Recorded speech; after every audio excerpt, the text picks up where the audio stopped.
I think it'll turn out to be the worst mistake they ever made. I really do, because when I got involved, like I said, there were 5 people around the world, a handful of people worldwide prepared to talk about the thorny subject of vaccine safety. Now it's more than half the adult population of the world. Yeah. Around every dinner table, the people are talking about this issue. They've made a huge mistake. The other thing that emerged was this, in the context of the MMR vaccine and autism, is that I went to the CDC back in 2000.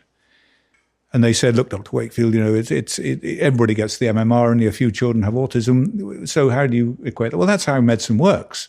A lot of people smoked, but only a few developed lung cancer. But the point is, it's pattern of exposure. I said, look, we believe, for example, that age of exposure is important. We know this because with the natural infection, the younger you get measles, the greater the risk of a more severe reaction. If you get it under 1, for example.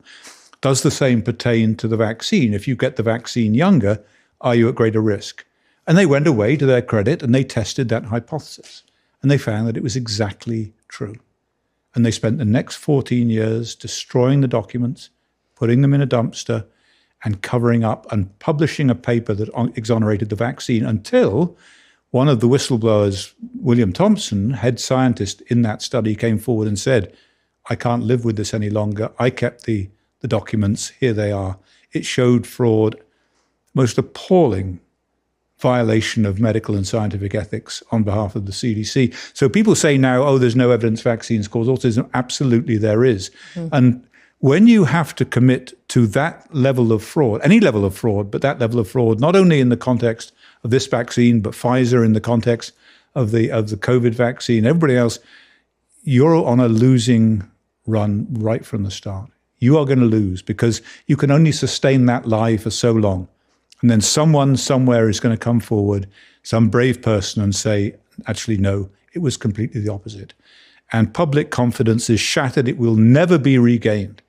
So now we are in a majority of people who are saying no to the 4th, 5th, 6th booster for COVID. And by definition, in media terms, those are anti-vaxxers. Yeah. More than half the adult population of the world are anti-vaxxers. So I think that, as I say, this will turn out to be the greatest mistake they ever made. And I think that we are winning. Uncomfortable as that may be, we are winning.